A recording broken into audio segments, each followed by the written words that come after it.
Hello, Carole. Welcome in again. What have you got for us this week? I've got an exquisite little book by Julian Barnes, non-fiction, called Levels of Life. And this is Julian Barnes writing with incredible honesty and directness about his grief over the death of his wife. He was married for 30 years to Pat Kavanagh, who was a very famous literary agent in London. So a lot of authors knew and loved her. She was an incredibly popular woman. Julian Barnes met her when he was 32 and she died when he was 62. They've been together 32 years.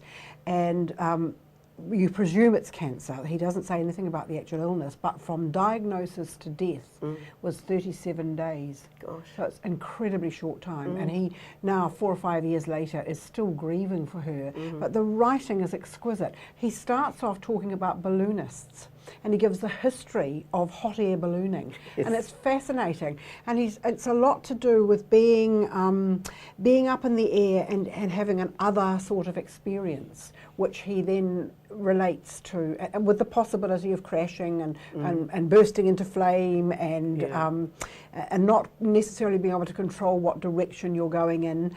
And he ties that all in the third section to his grief. There's also quite a big section in it on Sarah Bernhardt that is fascinating. He particularly focuses on a Frenchman called Tourneschan, who became known as Nadar. Nadar was his nickname. And he was this brilliant guy. He invented things, he patented things. He was one of the very first balloonists. He built a ginormous hot air balloon and was foolish enough to do things like light a cigar when he was up in the balloon. So he took great risks, and he also developed photography. He was one of the very first photographers.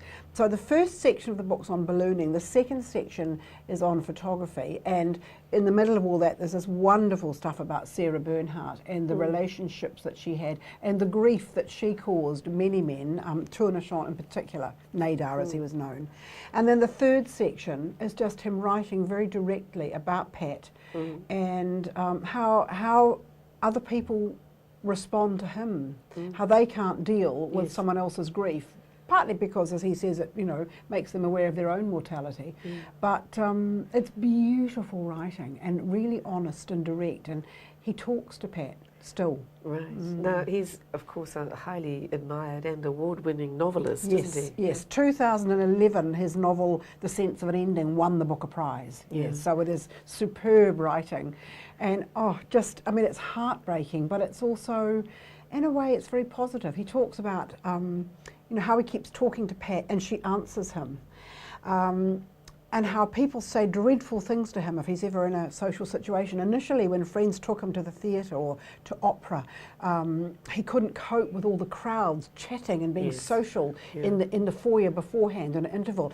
Interestingly enough, the opera, he said he didn't ever like opera until after Pat had died. And he went to opera with a few friends, and he got into opera because opera is about the big stuff, that it gets directly to the point. It's about the big emotions of life, and he found himself identifying with opera in a way he never had before. There is that feeling sometimes when you lose somebody and you go out and you almost have that feeling of how dare everybody be enjoying themselves, how dare life be going on as normal. So I guess that's what he was still coping with. One of the loveliest things that someone said to him was at a sort of literary party where people were often awkward around him, someone who'd known Pat Kavanagh really well came up to him and just said very quietly, "Julian, someone's missing."